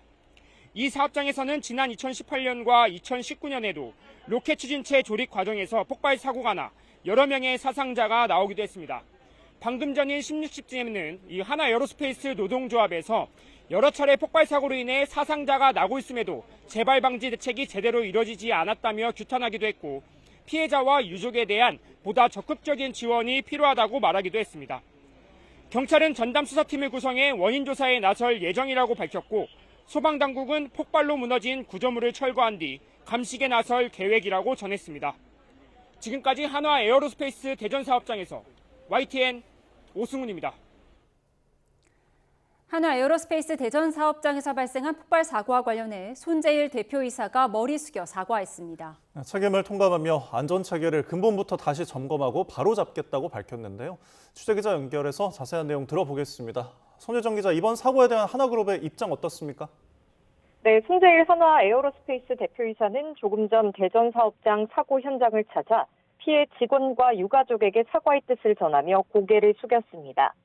손 대표는 무엇보다 안전해야 할 일터에서 일하는 분들의 생명을 지키지 못해 대표이사로서 무거운 책임감을 통감한다고 밝혔습니다. 어떤 말로도 가족을 잃은 유가족을 위로하지 못할 것을 잘 알아 더욱 송구스럽고 참담하다며 다친 직원들의 치료와 회복도 끝까지 책임지겠다고 강조했습니다. 또 관계당국의 조사에 적극 협조해 사고 원인을 명확히 규명하는 한편 같은 일이 되풀이되지 않도록 안전체계를 근본부터 바로잡겠다고 덧붙였습니다. 앞서 손 대표는 사고 직후 서울 분사에서 대책회의를 연 뒤 곧바로 사고 현장으로 이동했습니다. 사측은 아직 현장 확인이 어려워 구체적인 사고 원인은 파악되지 않았다고 밝혔습니다. 사고가 난 사업장은 발사체 추진제를 씻어내는 세척 작업실로 한화 에어로스페이스 측은 해당 공정을 고위험 작업으로 인식하지 않았다고 말했습니다. 일반적으로 화약 성분이 물에 닿으면 위험성이 낮아지는데 어떤 경위로 폭발이 발생했는지는 파악하고 있다고 설명했습니다. 피해 직원들은 한화 에어로스페이스 대전 사업장 생산팀 소속으로 확인됐습니다. 숨진 직원 가운데 계약직 근로자는 2명 포함된 것으로 파악됐습니다. 지금까지 경제부에서 전해드렸습니다. 네, 이렇게 한화 에어로스페이스 대전 사업장에서 폭발로 추정되는 화재가 발생해 5명이 숨지고 2명이 다쳤습니다. 네, 전문가와 함께 이번 사고 자세히 짚어보겠습니다. 하문구 을지대 안전공학전공 교수와 함께 하겠습니다. 어서 오십시오. 네, 어서 오십시오. 네, 한화 에어로스페이스 K방산의 메카와 같은 곳이잖아요. 네, 그렇습니다. 말씀하신 것처럼 뭐 K방산 특히 요즘에 더 각광을 받고 있는 그런 업체라고 할 수 있겠고요. 뭐 유도 로켓이라든가 미사일이라든가 그리고 이제 항공 우주 산업에 대한 로켓 추진체를 주력으로 하는 그런 방산 업체라고 할 수 있겠습니다. 네, 그러니까 지금 대전 공장 저 사업장 자체가 그런 추진체를 주로 다루는 곳인가요? 그러면? 네, 그렇습니다. 그 추진체라고 하는 게 쉽게 말씀드리면 결국은 이제 연료를 떼워서 나오는 고압 가스라든가 폭발력을 가지고 이제 추진력을 얻어서 말씀드린 로켓이라든가 미사일 이런 추진체의 추력을 사용하는 그런 이제 핵심 그런 공정이라고 할 수가 있겠습니다. 예, 사실 이곳이 이제 국가 보안 시설이라 저희가 정확히는 안에가 어떤지 알 수는 없는데 김영환 장관이 이제 방문해서 지금 보시는 것처럼 공장동이 이제 전소된 모습을 이렇게 전체적인 그림은 확인할 수가 있습니다. 지금 이것으로 볼 때 좀 어떻게 좀 사고가 났던 것으로 보십니까? 네, 지금 뭐 저 화면은 저도 처음 보는데요. 지금 그 화면상으로는 이 사고 당시의 폭발력이라든가 화재 상황이 굉장히 컸던 걸로 이렇게 지금 보여지고 있습니다. 문이 하나도 지금 없네요. 네, 그렇습니다. 그 대부분의 시설들이 특히 이제 말씀하신 추진물이라든가 이런 부분들이 다 방리돼서 떨어져 나간 것으로 이렇게 보여집니다. 네, 김영훈 고용노동부 장관이 방문한 화면으로 지금 내부 모습을 보여드리고 있는데 지금 브리핑을 좀 종합해 보면 이 추진체와 도구에 묻은 화약을 세척하는 과정에서 폭발이 일어났다고 하거든요. 이게 어떤 걸로 보이십니까? 네, 보통 이제 그 추진체에 2가지 연료를 많이 사용합니다. 그러니까 고체 연료와 액체 연료 이렇게 2가지를 사용을 하는데요. 지금 이제 해당 사고가 난 그 추진체가 고체 연료를 사용했던 것인지 액체 연료를 사용했던 것인지 이 부분이 이제 어떤 폭발에 대한 주요한 원인으로 보여지고요. 지금 이제 계속 그 브리핑되는 내용에서 이제 화약류에 대한 부분을 이제 많은 분들이 초점을 맞추고 계신데요. 실제적으로는 화약류에 대한 부분보다는 과거 2018년도나 2019년도 보면 결국 이제 추진체에서 사용됐던 연료 물질에서 폭발이 일어난 것으로 이렇게 보여지고요. 화약류 같은 경우에 뭐 물로 세척한다라고 하는 그러한 공정상에는 특별히 위험성이 더 증가하는 이런 공정이라고는 볼 수 없다라고 말씀드릴 수 있겠습니다. 네. 예. 그럼 혹시 그 세정제나 이런 부분에서 그러면 어떤 사고가 원인이 됐을까요? 세정제도 아마 그 결국은 이제 물과 함께 사용을 했던 부분이고요. 보통 이제 우리가 화약류에 들어가 있는 것들이 이제 트리니트로기라고 해서 얘가 3개가 결합되어 있는 형태가 대부분이거든요. 근데 이제 이런 부분들이 뭐 특별히 계면활성제라든가 이런 세정제와 반응해서 더더군다나 이제 세정제를 물과 섞어서 사용했을 거기 때문에 거기에 대한 위험성은 뭐 오히려 더 낮아진다라고 볼 수가 있겠습니다. 네, 그러니까 그동에도 반복되었던 공정인 거잖아요. 근데 오늘 특별히 어떤 문제가 있었다고 보세요? 자세한 거는 뭐 좀 자세한 좀 원인을 따져봐야 될 텐데요. 그 뭐 여러 가지 뭐 말씀드린 것처럼 방산 업체고 그 동안에 여러 가지 사고 전개에 대한 부분들이 바깥으로 이렇게 명확하게 알려진 부분들이 없습니다. 그러니까 다만 이제 제 개인적으로 좀 추측을 해보면 앞서 말씀드린 대로 이제 고체 연료 같은 경우에는 결국은 이제 원료 물질 인화성 과연성 물질하고 촉진제라고 하는 그러니까 산소를 포함한 물질을 같이 사용하거든요. 네. 고체 같은 경우에 이제 한번 반응이 시작하면 계속 연쇄적으로 일어날 수 있는 가능성이 굉장히 높습니다. 예. 그래서 어떠한 이유로 어떤 그 추진체 안에 이런 연료 물질들이 다량으로 남아 있거나, 네. 그러니까 지금 저 정도의 폭발력이라고 한다면 예. 부차적으로 이 화약류라고 하는 거는 처음에 이제 스타트를 주는 부분이거든요. 네. 근데 이거 가지고 저렇게 구조물이 그 상당 부분 파손될 만큼의 폭발력으로 보기에는 좀 다소 좀 부족해 보이고요. 아마 추진체 안에 있던 예. 다 연소되지 못한 예. 이런 물질들이 상당 부분 기인하지 않았나 이렇게 지금 뭐 추론을 해볼 수 있을 것 같습니다. 네, 일단 지금까지 나온 브리핑 내용을 가지고 저희가 조금 원인에 대해서 추측을 해봤는데, 그러니까 폭발음이 3차례 정도 들렸고, 그리고 신고가 11시쯤 접수가 돼서 50분 정도 이제 초진을 완료했다고 해요. 근데 인명피해가 지금 5명이 이제 사망하는 사고가 발생을 했잖아요. 그만큼 폭발력이 좀 큰 게 원인이 됐을까요? 네, 그렇습니다. 그 대부분의 이제 에너지가 이제 폭발이라고 하는 형태로 간 것 같고요. 그러니까 다시 말씀드리면 우리가 일반적으로 불이라고 하는 연소랑 폭발은 사실 같은 메커니즘입니다. 그러니까 연소 속도가 예. 음속을 초과하는 거를 우리가 폭발이라고 얘기를 하는데 지금 상황으로 봐서는 어떤 그 폭발에 의해서 그리고 이제 3차례 정도 폭발음이 발생했다라고 네. 하는 부분들은 어떤 선행된 폭발에 의해서 계속해서 좀 분해가 돼 나가는, 그러니까 앞서 말씀드린 대로 예. 고체 연료에 대한 부분이 상당 부분 좀 기인하지 않았나 이렇게 보여집니다. 예, 말씀하신 것처럼 지금 사망자가 5명에 이를 정도로 좀 충격적인 사건이었고, 또 사망자의 시신 훼손도 심해서 신원 확인이 어려운 지경이라고 합니다. 저희가 내부 화면 보여드리고 있는데 56동 세척동실에서 발생한 화재인데 지금 골조만 남아있는 상황이거든요. 그럼 당시의 폭발 상황은 어느 정도였다고 보십니까? 저 정도 상황이라고 한다면 뭐 일반적으로 우리가 뭐 TNT 상당량이라고 하는 표현을 쓰거든요. 그러니까 뭐 핵폭탄 터뜨려도 TNT가 몇 킬로가 터졌는지에 대한 부분을 이제 환산하는 부분인데요. 네. 지금 저 정도의 위력이라고 한다면 한 TNT 뭐 10킬로 이상의 그런 폭발력이지 않을까. 뭐 그런 부분들은 뭐 육안상 사진으로만 봐서는 판단하기 좀 어렵긴 하지만 상당 부분이 굉장히 높은 폭발력을 영향을 받은 것으로 이렇게 보여집니다. 네, 그러니까 하나 에어로스페이스가 또 사과문을 또 내기도 했는데 대표가 밝히기도 했고요. 그 유가족과 사죄드리면서 수습에 최선을 다하겠다라고 했어요. 그런데 이게 2018년, 2019년에도 계속 연료를 다루다가 사고가 났었잖아요. 그때도 인명피해가 역시나 발생을 했는데 지금 계속 같은 이렇게 재발방지책을 얘기를 하면서도 그 대비가 안 되는 이유는 어디에 있다고 보십니까? 네, 결국은 이제 뭐 취급하는 공정 자체가 이제 추진력이라고 하는, 그러니까 결국은 이제 연소와 폭발을 계속해서 실험을 해야 되는 그런 이제 공정에서 상당 부분 이제 위험성은 있고요. 근데 이제 지금 앵커께서 말씀하신 것처럼 2018년도에도 고체 연료를 주입하는 과정으로 실제로 산소 촉진제와 섞어서 믹스된 것을 이제 주입하는 과정에서 폭발이 나서 5명이 사망했고요. 네. 그 이듬해도 비슷한 형태의 추진체 조립 작업에서 또 3명이 사망하는 그러니까 비슷한 사고들이 계속 발생을 하고 있거든요. 그래서 이런 부분들은 어쨌든 공정상의 좀 더 치밀한 안전관리 대책과 여러 가지 안전 시스템을 좀 더 갖춰야 될 필요성이 있어 보입니다. 사고 내용 한 번 더 정리해드리면 오전 11시쯤 신고가 접수가 됐고요. 3번 정도 큰 폭발음이 울렸습니다.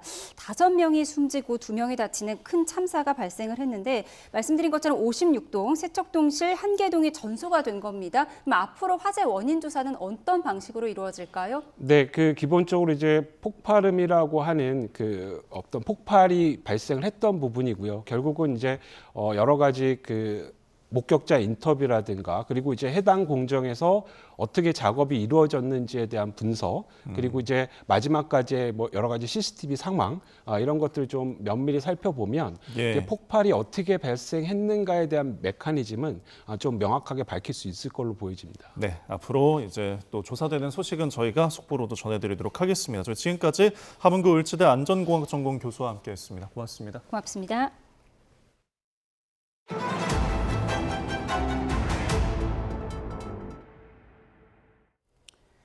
2차 종합특검이 이번 주 토요일 계엄 정당화 메시지 전달 의혹과 관련해 윤석열 전 대통령을 처음 소환합니다.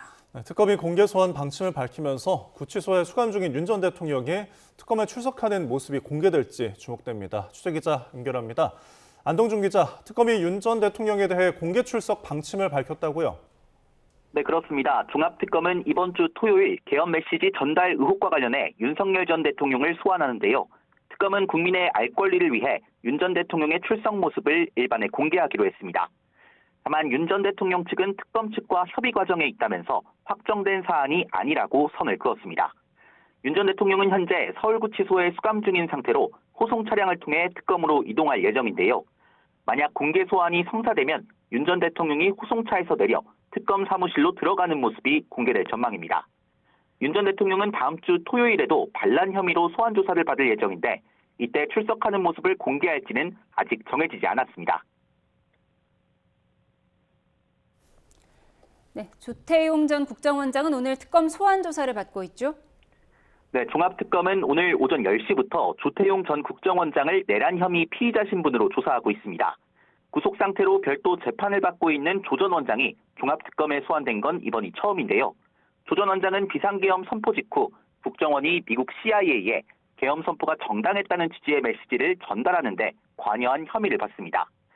윤 전 대통령이 오는 6일 특검에 소환돼 조사받는 것과 같은 의혹입니다. 특검은 지난달 이 과정을 보고받고 제가한 혐의로 홍장원 전 1차장을 내란 혐의 피의자로 소환했는데 이번 주 금요일 2차 출석을 요구한 상태입니다.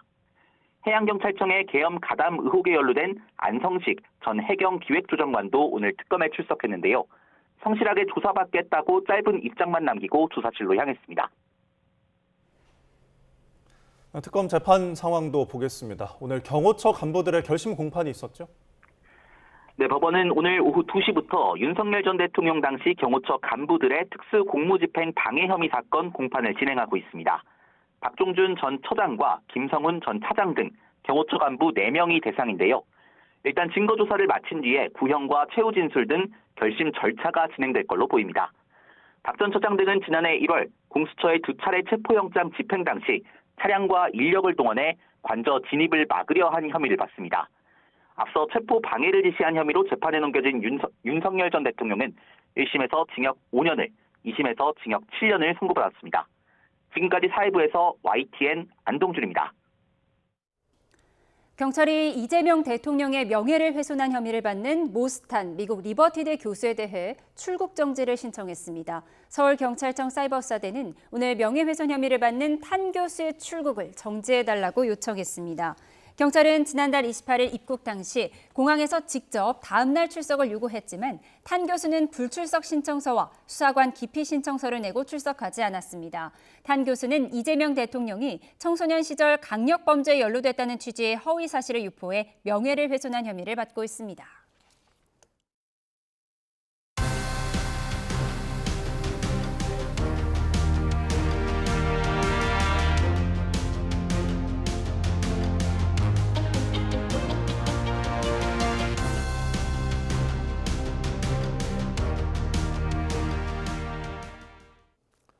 네, 6.3 지방선거 국회의원 재보궐선거 본투표가 이틀 앞으로 다가온 가운데 여야는 대전 한화 에어로스페이스 공장 폭발 사고 여파로 남은 기간 차분하고 조용한 선거운동을 펼칠 전망입니다. 여야 지도부도 사고 직후 예정된 일정을 모두 취소하고 대전으로 향했는데요. 자세한 내용 서울시청 특별 스튜디오 연결해서 알아보겠습니다. 백종규, 임성재 기자 전해주시죠. 네, 민주당은 한화 에어로스페이스 공장 폭발 사고 직후 전국의 모든 유세를 긴급 중단했습니다. 중원을 공략 중이던 정청래 대표는 안타까움을 전했는데요. 정 대표는 민주당 후보와 캠프에 로고송 사용과 율동 금지는 물론 모든 후보의 유세 중단을 긴급 지시했습니다. 일단 유세 차량 운행 중지 등을 한 건데요. 별도 지침이 있을 때까지 개별 선거운동과 전화 선거운동 실시 방침을 세웠습니다. 정 대표는 유세 중에 선거운동원 분들이 이 중앙당 지침에 잘 따라줬으면 좋겠다 하겠다고 강조했는데요. 또 한 사람의 생명, 우주와 천하 같다고 언급하며 기존 방식대로 선거운동을 할 수 없다고 설명했습니다. 정 대표는 경북 안동에서 울산으로 가는 유세 일정을 취소하고 대전으로 향했습니다. 조승래 사무총장은 관계기관 추가 피해 없도록 현장 수습과 안전 확보에 최선을 다해달라고 당부했습니다. 본투표를 이틀 앞둔 상황이지만 민주당 후보들도 SNS를 통해 선거 유세 중단과 차분한 유세 메시지를 내고 있습니다. 국민의힘도 이 사고와 관련해 후보자들과 각 선대위에 당부의 메시지를 전했죠. 네, 장동혁 대표는 사고 직후 국민의힘 후보와 선거 캠프에 로고송 사용과 율동 자제해달라고 밝혔습니다. 차분한 선거 운동을 하라 이렇게 긴급 지시를 내린 건데요. 국민의힘 중앙선대위, 정부와 관계 당국이 가용한 역량을 총동원해서 인명구조와 사고 수습에 만전을 기해달라고 당부하기도 했습니다. 장동혁 대표는 제주를 찾아 유세하던 중에 사고 소식을 듣고 오후에 제주와 울산 유세 일정을 전면 취소했습니다. 장 대표는 오늘 사고 현장으로 향할 예정인데요. 송원석 원내대표도 SNS를 통해 소방당국은 인명피해 최소화를 최우선으로 해 적극 대응해달라고 언급했습니다. 또 대전 지역 후보자들과 선대위는 현장 상황을 파악해서 만전을 기해달라고 당부하기도 했는데요. 이와 함께 국민 상식에 어긋나는 언행에 극도로 유의할 것을 강력히 당부한다고 강조했습니다. 민주당 정원호 서울시장 후보 등도 집중 유세를 잠정 중단하기로 하고 사고 수습에 총력을 다해달라고 당부했죠. 네, 맞습니다. 이 정원호 후보 캠프는 사고 소식이 전해진 이후 구로 유세에서 집중 유세 잠정 중단 방침을 밝혔습니다. 거리 유세만 계속 진행하고 있는데요. 많은 분들이 자리했지만 송구하다며 더는 피해가 없기를 바라는 마음으로 유세를 중단하니 양해해달라고 당부했습니다. 또 피해가 없기를 간절한 마음으로 기원드린다고도 강조했습니다. 지금은 사고 수습과 추가 피해 방지가 가장 중요하다고 애도의 뜻도 표했는데요. 추미애 경기지사 후보도 SNS를 통해 남은 선거운동 기간 차분하게 도민과 만나겠다고 밝혔고요. 박수현 충남지사 후보도 구조에 나선 소방 구조대원의 안전까지 지키며 사고 수습에 총력을 다해야 한다고 언급했습니다. 국민의힘 오세훈 서울시장 후보 등을 비롯해 야권 후보들도 유세 중단과 함께 추모 메시지를 냈죠. 네, 그렇습니다. 오세훈 후보 캠프도 이번 사고와 관련해서 빠른 구조와 현장 수습이 최우선이라고 강조했습니다. 또 오늘 유세는 율동과 로고송을 전면 금지한다고 밝혔는데요. 차분하고 조용한 일정으로 진행한다, 선거운동을 진행한다 이런 방침도 거듭 밝히기도 했습니다. 또 신속한 인명구조와 사고 현장 수습에 최선을 다해달라 이렇게 당부하기도 했습니다. 유희동 국민의힘 경기 평택을 국회의원 재선거 후보도 희생자들을 애도하며 집중 유세 중단 상황을 밝혔습니다. 예정됐던 집중 유세를 중단하고 조용하고 낮은 자세로 주민을 찾을 것이라고 언급했습니다. 조국혁신당 대표도 전국 유세에서 로고송 사용과 율동 금지를 거듭 강조하고 나섰습니다. 개혁신당 역시 로고송과 율동 금지, 차분한 선거운동 진행을 후보자들에게 당부하기도 했습니다. 6.3 지방선거 본투표일이 이틀 앞으로 다가오면서 여야가 상대를 향한 거센 메시지들도 내놓고 있는데요. 민주당 지도부는 어떤 점에 주목을 했나요? 네, 정청래 대표는 충남에서 열린 선대위 회의에서 이명박, 박근혜, 윤석열 이른바 감옥 3인방을 역사 속으로 보내야 한다고 강조했습니다. 그러기 위해선 이재명 대통령과 함께하는 민주당에 투표해달라고 호소했습니다. 내란의 잔불을 완전히 진압해야 한다며 꺼진 불도 다시 보자고 강조했습니다. 한병도 원내대표 역시 요즘 국민의힘이 시계를 거꾸로 돌리고 있다며 진보와 보수의 문제가 아니라 민주주의 원칙과 국민 상식에 부합하지 않는 문제라고 꼬집었습니다. 조승래 사무총장도 기자간담회에서 국민의힘에 맹폭을 퍼부었습니다. 국민의힘이 불법 선거운동이 심각하다며 지금 필요한 건 국힘 방지법이라고 지적했습니다. 오세훈 서울시장 후보의 댓글팀을 통한 여론조작 의혹이나 박완수 경남지사 후보의 딥페이크 영상 제작 등을 언급하면서 경찰의 신속한 수사를 촉구했습니다. 국민의힘 장동혁 대표는 이 대통령과 민주당을 심판해야 한다고 했고 송원석 원내대표는 최소한의 정권 견제가 필요하다고 강조했죠. 네, 그렇습니다. 장동혁 대표는 SNS를 통해 이재명 대통령과 더불어민주당 그 누구도 하루하루 힘들게 사는 국민들을 생각하지 않고 있다 이렇게 적었습니다. 그러면서 투표로 오만과 민생 파탄을 심판해달라고 호소했는데요. 또 투표를 포기하면 보유세와 설탕세, 담배세, 주류세 폭탄 등이 줄줄이 기다리고 있다 이렇게 강조하기도 했습니다. 이어 민주당에 투표하면 세금 폭탄을 세금 폭탄 단추를 눌러주는 것이니 국민의힘에게 한 표를 달라고 거듭 밝히기도 했는데요. 송원석 원내대표도 기자간담회를 통해서 사생결단 총력체제 돌입했다. 국민에게 투표 호소하겠다. 이렇게 밝히기도 했습니다. 투표만이 지역과 대한민국을 살린다면서 국민의힘에 한 표를 해달라고 촉구하고 나섰습니다. 투표로 경고하지 않으면 이재명 정권 광란의 폭주를 2년 동안 지켜봐야 한다고 언급하기도 했는데 정부 여당이 선거 악재가 될 만한 사안을 뒤로 미루고 있고 선거 이후에 거대한 세금 폭탄 청구서를 날아올 것이다. 이렇게 정부 여당을 비판하고 있었습니다. 부족한 점을 알고 있지만 반성하고 있다. 최소한의 정권 견제가 필요하고 있다도 거듭 언급했습니다. 여야 대표에게 운명이 걸린 지역들도 있지 않습니까? 최대 격전지 상황도 알아보겠습니다. 민주당에서는 전북 위기론이 계속되고 있죠.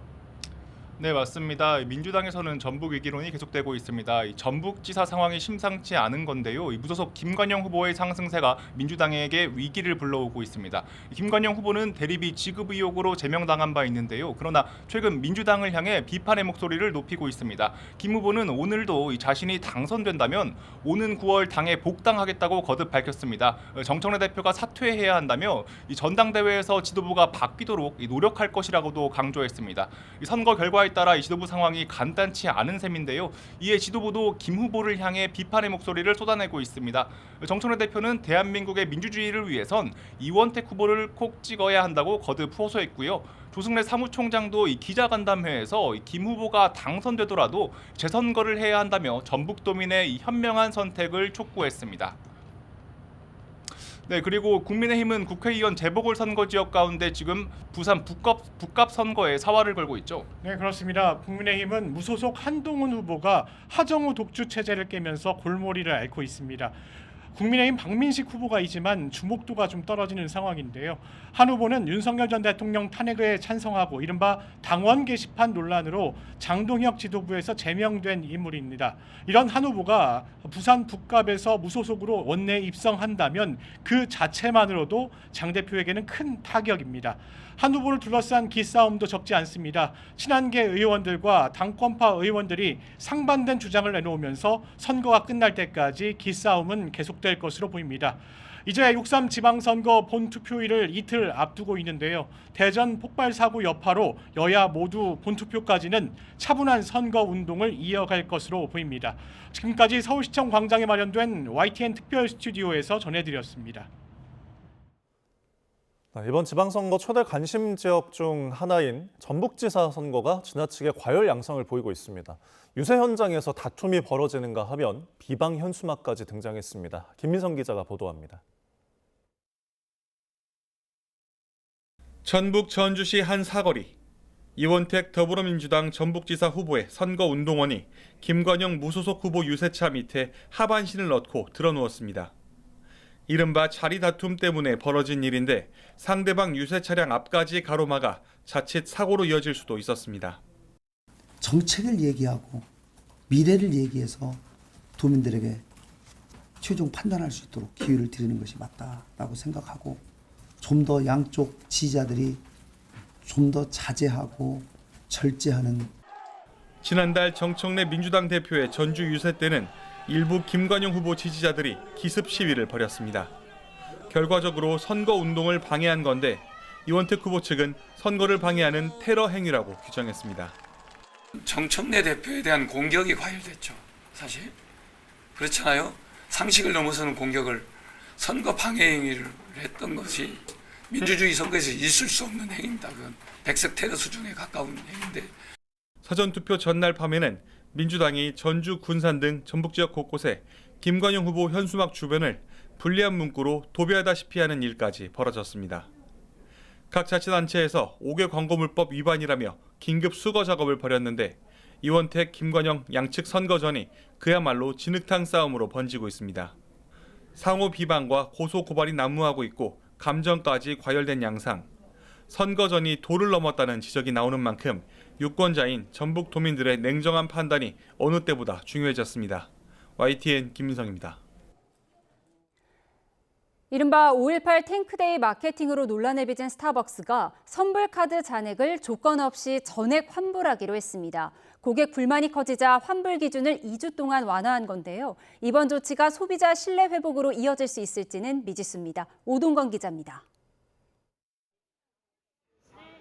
스타벅스 매장의 공고문, 사용 조건 없이 카드 잔액의 100% 환불이 가능하다는 내용이 담겨 있습니다. 스타벅스 코리아는 2주 동안 스타벅스 선불카드 잔액을 환불합니다. 기존 스타벅스 선불카드는 신유형 상품권 표준약관 환불 기준을 준용해 액면가 60% 이상을, 10,000원 이하는 80% 이상을 써야만 잔액 환불이 가능했습니다. 하지만 이제는 사용 여부와 관계없이 최대 200만 원까지 돌려받을 수 있습니다. 앱에 등록된 카드는 모바일 앱에서 신청할 수 있고 등록되지 않은 무기명 실물 카드는 매장을 방문하면 현금으로 환불받을 수 있습니다. 이 같은 조치는 정용진 신세계그룹 회장의 직접 사과 이후에 이루어졌습니다. 말이 아닌 행동으로 실질적인 변화를 만들어내서 국민 여러분의 신뢰를 다시 얻을 수 있도록 처음부터 다시 시작하겠습니다. 당초 신세계그룹은 정 회장이 대국민 사과를 했을 때만 해도 환불 기준 완화에 대해선 시간이 걸릴 수 있다는 입장이었지만 환불을 이제 현장에 보셔서 환불을 받아가실 때 그 부분에 이제 시스템을 좀 조정 작업이 또 필요합니다. 어떻게든 조속히 조치를 좀 취하는 쪽. 여론이 악화되자 당일 오후에 전액 환불 조치를 서둘러 내놓은 것으로 풀이됩니다. 스타벅스 카드 선불 충전금 규모는 4천억 원대로 알려진 가운데 회사 측은 환불 수요에 대비해 매장 내 현금 보유량을 늘리는 등 대응에 나선 상태입니다. 다만 논란의 여파는 이어지는 모습입니다. 실제로 스타벅스 결제액은 감소한 것으로 나타났습니다. 모바일 데이터 분석업체에 따르면 사태 발생 일주일간 스타벅스 카드 결제 추정액은 직전주보다 약 84억 7천만 원, 26.3%나 줄어들었습니다. 신세계 측이 사과와 전액 환불 등 적극적인 수습에 나섰지만 다만 이번 조치가 흔들린 소비자 신뢰를 회복하는 계기가 될 수 있을지는 지켜봐야 할 것으로 보입니다. YTN 오동건입니다. 네, 조금 전 들어온 속보 전해드리겠습니다. 윤석열 전 대통령의 체포를 방해한 혐의로 재판을 받고 있는 경호처 수뇌부에 대해서 모두 실형이 구형됐다는 속보가 들어왔습니다. 특수 공무집행 방해 혐의를 받는 박종준 전 처장, 김성훈 전 차장에게 특검은 징역 7년을 내려달라고 재판부에 요청했습니다. 내란 특검은 이광우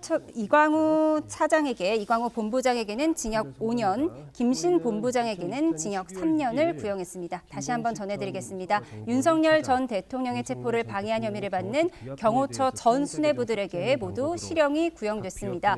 특수 공무집행 방해 혐의를 받는 박종준 전 처장과 김성훈 전 차장에게 징역 7년이 구형됐다는 속보 전해드립니다. 자세한 소식은 들어오는 대로 추가로 전해드리도록 하겠습니다.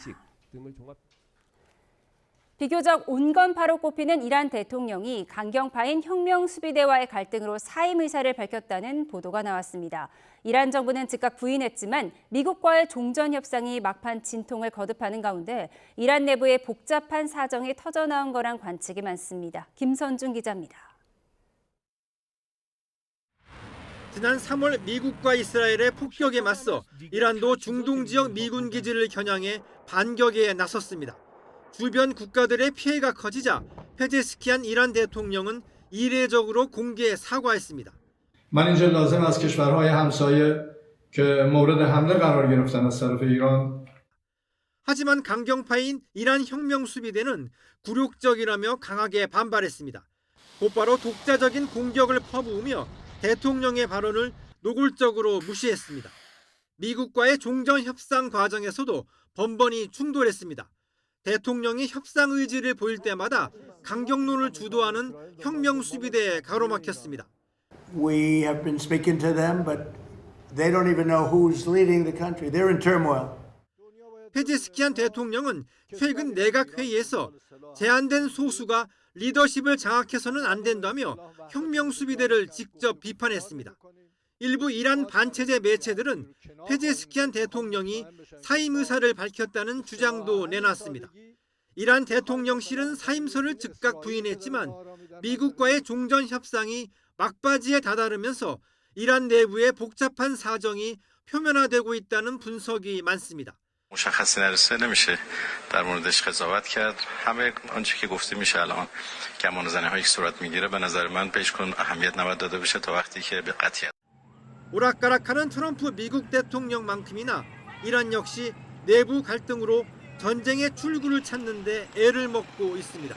YTN 김선중입니다. 미국과 필리핀의 연합훈련이 끝나자 중국이 남중국해 영유권 분쟁 지역에 구축함과 전략 폭격기 등을 보내 무력 시위를 벌였습니다. 중국군 남부전군은 스카버러 암초 주변 해역과 공역에서 전투준비 순찰을 했다고 밝혔습니다.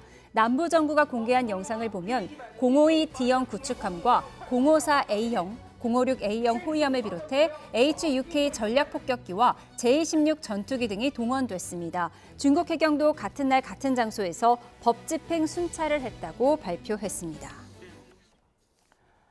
월드컵을 앞둔 미국 뉴저지에서 이민세관 단속군 구금시설의 열악한 상황을 놓고 충돌이 이어지자 통행금지 명령이 내려지는 등 긴장이 고조됐습니다. 현장에서 최루가스를 맞은 한국계 앤디 김 상원의원은 사태의 격화를 경고했지만 트럼프 대통령은 가짜 시위대라며 배후설을 주장했습니다. 뉴욕 이승윤 특파원의 보도입니다. 미국 뉴저지주 뉴어크에 있는 이민자 구금시설인 딜레이니 홀 앞에서 시위대가 경찰과 격렬하게 충돌합니다. 라스바라카 뉴어크 시장이 상황이 진정될 때까지 매일 밤 9시부터 새벽 6시까지 통행금지 명령을 내릴 정도로 상황은 심각해졌습니다. 이번 사태는 아이스, 이민세관 단속국이 850명 이상을 구금한 이 시설의 열악한 상황에서 비롯됐습니다. 음식은 구더기가 나올 정도로 부패했고 환기시설과 화장실도 불결한 데다 독감 등의 질환을 방치했다는 구금자 가족들의 비판이 이어진 겁니다. 트럼프 대통령은 딜레이니 홀은 좋은 시설이라며 시위대를 매수한 배후가 있다고 주장했습니다. In fact, I'm thinking about using it. They do such a nice job. These aren't protesters. These people are fake. They're all paid for. 시위 현장에서 아이스 요원들이 살포한 최루가스에 맞은 한국계 앤디 김 상원 의원은 위험하고 열악한 환경이 문제라며 사태 격화를 경고했습니다. It's really about the detainees, about the really on the unsafe and conditions that we're seeing within Delaney Hall. And that's what this has to be about. When I see this unrest growing. 설상가상으로 친트럼프 시위대까지 몰려오면서 양측 시위대 간 충돌 우려가 제기되자 뉴저지 주 경찰까지 가세해 치안 회복에 나섰습니다. 북중미 월드컵 개막이 2주 앞으로 다가온 가운데 뉴저지 주에선 6월 13일 개막전부터 7월 19일 결승전까지 8경기가 열리기 때문입니다. 미국 치안 당국이 월드컵 안전 개최를 위한 작전에 본격 돌입한 가운데 아이스 구금 시설을 둘러싼 시위 격화로 뉴저지 내 긴장은 고조되고 있습니다. 뉴욕에서 YTN 이승윤입니다. 오늘 낮 2시쯤 서울 종로구에 있는 고등학교 4층 교실에서 불이 나 40분 만에 꺼졌습니다. 건물 안에 있던 교사와 학생 등 58명이 대피했고 다친 사람은 없었습니다. 경찰과 소방은 정확한 원인과 피해 규모를 조사하고 있습니다. 오늘 인천 청라동에 있는 사거리에서 승용차가 사설 구급차를 들이받았습니다. 이 사고로 사설 구급차로 이송 중이던 90대 여성이 숨졌고 함께 있던 보호자 등 2명이 다쳤습니다. 숨진 환자는 병원에서 치료를 받고 요양원으로 이송 중이었던 걸로 확인됐습니다. 경찰 조사 결과 사설 구급차가 신호를 위반해 직진하다가 정상 신호에 주행하던 승용차와 사고가 난 것으로 파악됐습니다. 오늘 낮 12시 반쯤 서울 대방동에 있는 지하철 1호선 대방역 인근 도로에서 시내버스와 오토바이가 부딪혔습니다. 이 사고로 오토바이 운전자 20대 남성이 경상을 입고 병원으로 옮겨졌고 50대 버스 기사와 승객 등 10명은 다치지 않고 모두 대피했습니다.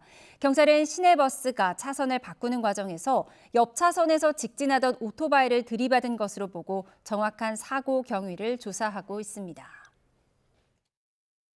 오늘 내륙은 별다른 비 소식 없었지만 제주도는 흐린 가운데 비가 내리고 있습니다. 제주도에는 호우주의보가 내려진 가운데 밤 사이에는 남부 내륙까지 비가 확대되겠는데요. 내일까지 제주도에는 최대 120mm 이상, 남해안에도 최대 80mm 이상의 많은 비가 내리겠고요. 시간당 30mm 안팎으로 강하게 집중될 수 있겠습니다. 남쪽은 많은 비가 내리겠지만 내일 수도권을 중심으로는 더위 기세가 강해지겠습니다. 내일의 서울 낮 기온이 33도까지 올라 평년 기온을 7도 정도 크게 웃돌겠고요. 올해 들어서 가장 덥겠습니다. 내일도 중북부 지방은 대체로 맑은 가운데 자외선이 강하겠고 남부 지방은 오후까지 비가 이어진 뒤 하늘이 점차 맑아지겠습니다. 선거일인 모레는 더위 속 호남과 경남 지방에 소나기가 지날 전망입니다. 날씨였습니다. 네, 이상으로 월요일에 보내드린 뉴스온 마치겠습니다. 함께해 주신 여러분 고맙습니다.